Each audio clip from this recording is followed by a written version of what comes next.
Compañero, buenos días, ingeniero, buenos días, y a todos los que están viendo el video. En esta ocasión, a mi grupo y a mí nos ha tocado exponer lo que es el libro de estructura de las revoluciones científicas de Thomas S. Kuhn, por lo cual empezaremos por algo más muy importante, que es la biografía. Empezando, ¿quién era Thomas S. Kuhn? Thomas S. Kuhn fue un filósofo de ciencias estadounidense, uno de los grandes filósofos considerados en el siglo XX. Nació el 8 de julio de 1922 en Cincinnati, Ohio. Fue hijo de Minette Stark y Samuel L. Kuhn, ingeniero industrial. Thomas S. Kuhn fue científico, filósofo y un destacado epistemólogo, la razón por la cual estamos hablando de él en este curso.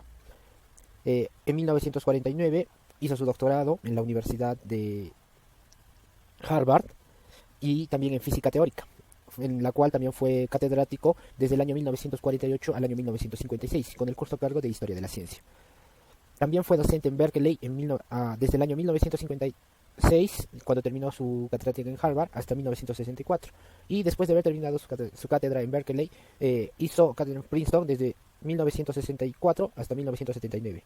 Y por último lo hizo en Massachusetts, donde quedó hasta 1991. Contribuyó al cambio de la orientación de la filosofía de la ciencia en la década de 1960. También contrajo matrimonio con la señorita Catherine Moore, con quien tuvo 3 hijos, Sarah, Elizabeth y Nathaniel. Se divorciaron en el año 1978 y 3 años después de haberlo hecho se volvió a casar de nuevo con Janie Barton Burns. En 1994 él fue diagnosticado de cáncer al pulmón, por lo cual lo llevó a su fallecimiento en Cambridge, Massachusetts, el 17 de junio de 1996. Kuhn, a lo largo de su historia, tuvo muchas obras, de las cuales podemos mencionar algunas, como son La Revolución Copérnica, que la publicó en 1957, La Función de Dogma en la Investigación Científica, publicada en 1961, Los Segundos Pensamientos sobre Paradigmas en 1970, La Tensión Esencial en 1977, La Teoría del Cuerpo Negro y Discontinuidad Cuántica. Y la obra más importante de la cual estaremos hablando a lo largo de este video, que es La Estructura de las Revoluciones Científicas en 1962, la cual tuvo un gran aporte a lo que es la filosofía y el pensamiento que tienen las personas. Bueno, con eso concluyo mi parte de mi exposición y continuaremos con lo que van a exponer mis compañeros a continuación. Muchas gracias. Buen día, mi nombre es Jonathan Zárate. Hablaremos sobre la estructura de las revoluciones científicas. Este libro se publicó en 1964. Según Thomas Kuhn, la ciencia no progresa siguiendo un proceso uniforme. Para ello, desarrolla 2 fases de proceso científico. En la primera fase, habla de cómo explotar los avances conseguidos en el pasado ante los problemas ya existentes. En la segunda fase, buscan nuevas teorías que investigan conforme a los anteriores que dejan de ser eficientes. Ahora, si se demuestra que estas son superiores, se procede a ser aceptadas y se produce lo que es una revolución científica. Ahora, estos cambios paradigmáticos nunca son totales. Se dice que tanto la nueva teoría como la vieja teoría son muy distintos una de otra. Ahora, según Thomas Kuhn, la ciencia se desarrolla siguiendo determinadas fases. En la primera fase tenemos lo que es el establecimiento del paradigma. Entonces, luego tenemos la ciencia normal, la crisis, la revolución científica, y una vez que esto sucede, tenemos lo que se establece un nuevo paradigma. Ahora, ¿qué es un paradigma? Un paradigma son realizaciones científicas universalmente reconocidas que durante cierto tiempo proporcionan modelos de problemas, soluciones a una comunidad científica. Los paradigmas son modelos de los que surgen tradiciones particularmente coherentes de investigación científica. Ahora, ¿qué es una ciencia normal? La ciencia normal significa investigación basada firmemente en una o más realizaciones científicas pasadas y realizaciones que alguna comunidad científica particular reconoce durante cierto tiempo como fundamento para prácticas posteriores. Ahora, las ciencias normales es la ciencia que practica usualmente una comunidad científica, aquella que crece y se desarrolla en ausencia de periodos de crisis. La ciencia que, para crecer, se apoya firmemente en uno o varios logros del pasado, cuya vigencia es reconocida por dicha comunidad científica como base utilitarios de trabajo. Continuando con la exposición, mi nombre es Gerson Ponce y vamos a ver los capítulos 4, 5 y 6. En el capítulo 4, que titula La ciencia normal como resolución de enigmas, lo voy a explicar a través de un ejemplo que Kuhn puso.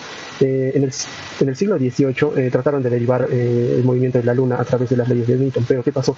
No se ajustaba. Entonces, el hecho de que no se ajusta o no cumple con una teoría de Newton, eso se podría llamar como un enigma, ¿no? A primera impresión podríamos pensar que tendríamos que cambiar toda la teoría, es decir, el paradigma. Pero después, en 1750, se cambiaron algunas reglas y finalmente se logró explicar el movimiento de la Luna.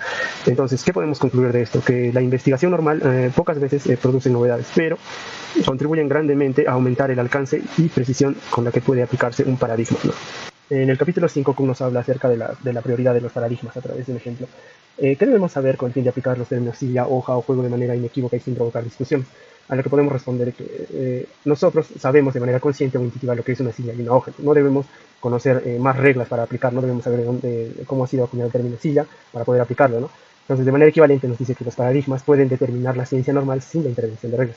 ¿Por qué? Porque es un tanto difícil descubrir las reglas que llevaron a las transacciones particulares, que no sabemos de dónde está acuñado el término hoja o juego, ¿no? Y tampoco es necesario para poder aplicar.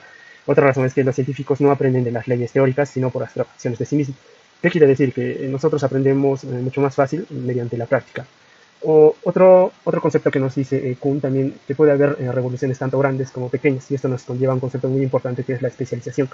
Una pregunta que nos podríamos hacer es, ¿un átomo simple de helio es una molécula? Para un químico tal vez sí lo sea, ¿no? Porque cumple la teoría cinética de gases, lo que es para un físico no sería una molécula, ¿no? Porque no despliega un espectro molecular. En el capítulo 6, Kuhn nos habla acerca de la anomalía y la emergencia de los descubrimientos científicos. Un descubrimiento científico siempre empieza con una anomalía, ¿no? Como les puse el ejemplo de Newton, que la luna no cumplía con sus leyes, ¿no? Luego estudiaron más a fondo y concluyeron que sí, ¿no? Entonces, un descubrimiento concluye cuando la teoría del paradigma ha sido ajustada de modo que lo normal se haya convertido en algo esperado. Muchas veces podemos cometer errores cuando hablamos de descubrimiento. A lo que viene la pregunta, ¿quién descubrió el oxígeno? No podríamos responder de manera concreta, ¿no? ¿Por qué? Porque estas tres personas, Shelley, Lavoisier y Presley, contribuyeron al descubrimiento del oxígeno. No lo estaban buscando, simplemente se dio de casualidad. Bueno, por todo tenemos el capítulo 7, referente a las crisis y la emergencia de las teorías científicas. En este capítulo menciona que después de la existencia de una anomalía en el avance de la ciencia, como indica Kuhn, todos los nuevos descubrimientos que se habían encontrado implican el estudio de nuevos fenómenos, y que a su vez es necesario reemplazar las creencias y las teorías que se habían realizado para sustituirlas por nuevas teorías. También Kuhn indica, respecto de la crisis, para que se den es necesario que primero aparezcan las anomalías. En el segundo aspecto indica, hay casos en los cuales los problemas que surgen no marcan una crisis, debido a que el paradigma no les hace caso o subestima. También indica que es importante para que se den en aumento social. Respecto de las anomalías, lo exógeno al paradigma, lo social puede producir la anomalía. Es lo referente al capítulo 7, la crisis y la emergencia de las teorías científicas. En el capítulo 8, referente a las respuestas a la crisis, Kuhn nos explica que la crisis es la condición previa y necesaria para el nacimiento de nuevas teorías. Una teoría se declara inválida si no hay un paradigma que la reemplace. Es decir, no se puede hacer ciencia. También indica que rechazar un paradigma significa aceptar otro. No se puede hacer ciencia sin paradigma. No puede haber anarquía de paradigma, solo podrían llegar a superponerse. También nos refiere el tercer aspecto. Para que una anomalía produzca crisis, debe ser algo más que una simple anomalía. Es decir, debe ser grande o juntarse más de una. El cambio de paradigma no es por acumulación, sino por lucha interna. Los científicos adoptan frente al paradigma ante una crisis, descontento o discusiones. También tenemos el capítulo 9, lo cual indica naturaleza y necesidad de las revoluciones científicas. De acuerdo a Thomas Kuhn, explica que tanto las revoluciones científicas, las políticas como las científicas, tienen su surgimiento a partir de sentimientos de insatisfacción por parte de un grupo de individuos que comparten ideas acerca de lo que se encuentra establecido. Dicho grupo tiene como característica al encontrarse reprimido por alguna fracción de la población que no comparte sus mismos sentimientos de insatisfacción.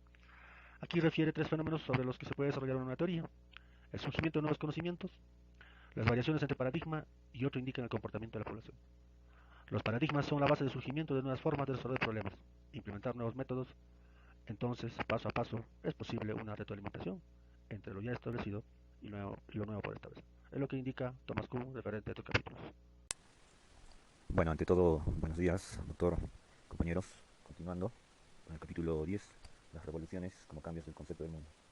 El historiador de la ciencia puede sentirse tentado a proclamar que cuando cambian los paradigmas, el mundo mismo cambia con ellos. En el cambio de paradigmas se reúnen las experiencias previas y se transforman para reunirlas en el nuevo paradigma. Quizá la experiencia inmediata deba dejarse a un lado y discutir las operaciones concretas en los laboratorios, para encontrar una experiencia estable donde no haya percepciones diferentes. Primero, establecemos los patrones para establecer límites en nuestra vida y luego para determinar cómo resolver los problemas dentro de esos límites. Por lo general, el éxito está determinado en gran medida por la capacidad de resolver los problemas de nuestros paradigmas. Los paradigmas determinan grandes cambios de la experiencia. Capítulo 11. La invisibilidad de las revoluciones científicas. Las revoluciones resultan casi invisibles y parecen simples adiciones al conocimiento científico. Existe una autoridad que disimula la existencia y la significación de las revoluciones científicas.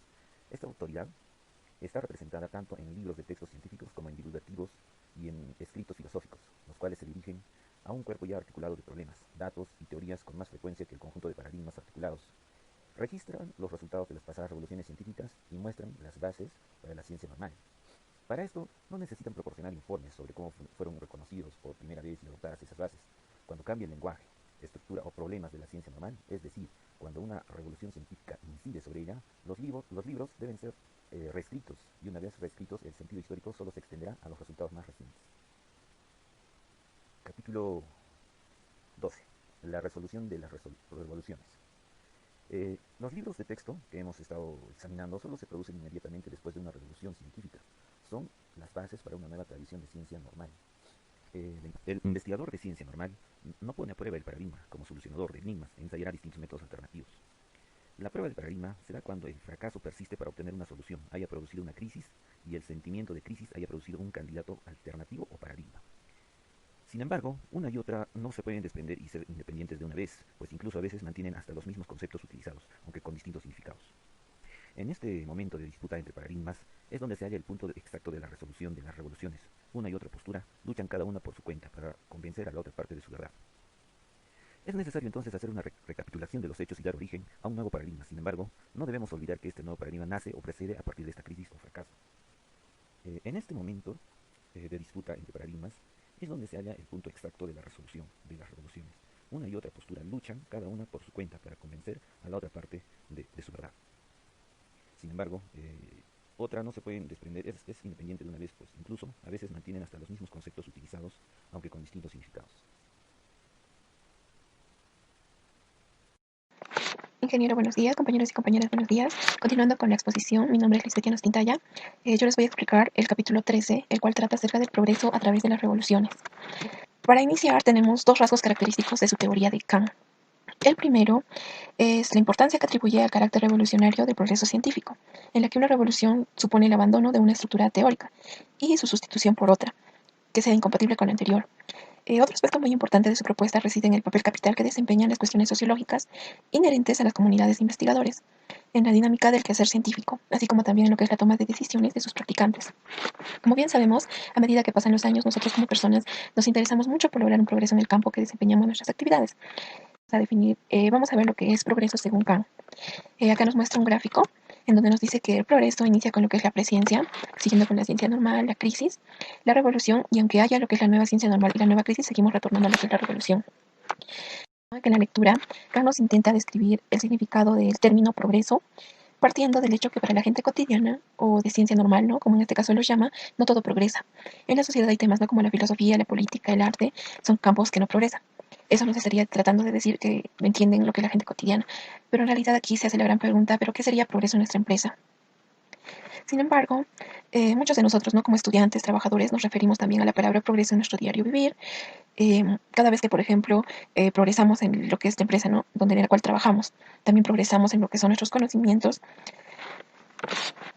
Normalmente, las personas trabajan para un paradigma buscando un progreso exitoso, y eso solamente se logra cuando hay un grupo unido, cuando todos trabajamos bajo el mismo paradigma, bajo los mismos principios y bajo las mismas normas establecidas, ayudando a centrar un poco más la atención en lo que son la solución de problemas y así entre todos poder lograr, ¿no?, el progreso que se desea. ¿Progresa un campo porque es ciencia? Pues no, según el autor, la definición de ciencia no permite distinguir cambios de técnicas y métodos que ayuden al progreso. Y por eso Kant nos invita a reflexionar de que muchas veces no es que el campo no progrese, es la misma gente la que no progresa. Un ejemplo aquí es que el hecho de que todos tengan un celular de última gama, menos tú, porque prefieres un celular tradicional, no quiere decir que el campo no progrese. Es que, bueno, o que la tecnología no progrese, sino que eres tú, o bueno, en este caso seríamos nosotros, quienes queremos quedarnos donde estamos y con lo que tenemos, no queremos progresar. Sin embargo, acá tenemos, ¿no? Dice, cuando estas comunidades científicas se revolucionan y se concentran en buscar una solución detallada a un problema, solo cuando esto suceda es cuando se va a esclarecer el camino para pasar a otro campo y continuar con nuevas revoluciones, nuevas indagaciones y soluciones. En conclusión, la necesidad que existe, bueno, que nosotros tenemos de avanzar, ya sea en conocimiento, en historia, en lo que estamos viviendo el día a día, pero para ello requerimos un cambio de mentalidad, de paradigma, para revolucionar lo que es la actualidad y generar así nuevos patrones a investigar. Porque solamente revolucionando lo cotidiano o lo acomodado es que se puede lograr un progreso, que aunque en un principio tal vez pueda costar un poco, pero cada vez más significativamente, mientras se vaya extendiendo lo que es el área de estudio, se irá acoplando también la sociedad en general. Siguiendo con la exposición, acotación al pensamiento de Thomas Kuhn. Thomas Kuhn marcó un hito en el siglo pasado, definiendo su concepto de paradigma, cuyo concepto decía conjunto de conocimientos, técnicas, procedimientos y valores tácitos generalmente aceptados por una determinada comunidad científica en un tiempo y contexto histórico determinado. Seguidamente marcó otro hito al publicar La estructura de las revoluciones científicas en 1962, que puso un gran cambio en debate al desafiar al modelo formalista que imperaba en ese entonces, donde Kuhn decía que la ciencia se desarrolla siguiendo determinadas fases. 1. Establecimiento de un paradigma. 2. Ciencia normal. 3. Crisis. 4. Revolución científica. 5. Establecimiento de un nuevo paradigma. Creo que estas fases siguen prevaleciendo para nosotros podamos romper paradigmas en nuestra área, ¿no? Y creo que nuestra área se basa en romper esos paradigmas, porque la tecnología está innovándose continuamente, ¿no? Y algunas de las innovaciones son disruptivas. Seguidamente tenemos la crítica al pensamiento de Kant.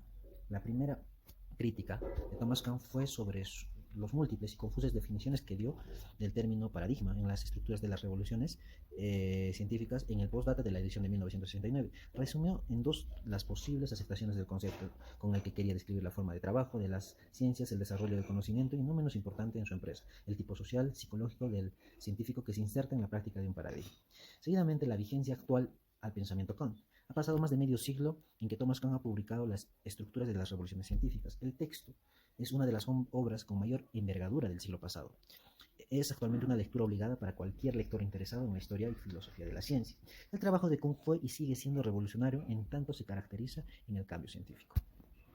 Bueno, eso es todo. Muchas gracias. Mi nombre es Eder Estrada y para finalizar esta exposición tenemos que analizar cómo el pensamiento de Kuhn se relaciona con la ingeniería de sistemas.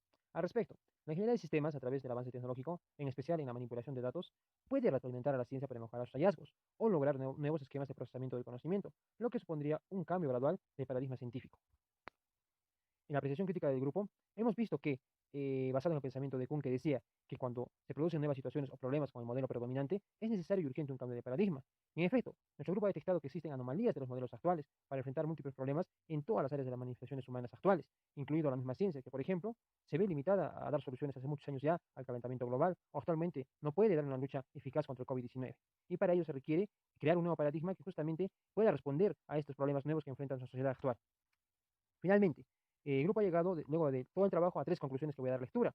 Uno, el paradigma es la manera consensual como la comunidad científica de una época determinada asume la producción de conocimientos. Por tanto, es un sistema de creencias, valores y técnicas que comparten los miembros de dicha comunidad. El paradigma actual predominante es el positivismo. Dos, el paradigma dominante y actual puede ser sustituido cuando no puede enfrentar a nuevas situaciones o anomalías, pero el paradigma nuevo sí lo puede hacer de mejor manera. Y finalmente, tres, la sociedad actual demanda con urgencia un cambio de paradigma de la ciencia que suponga la creación de nuevas formas de investigación que responda o solucione los problemas actuales.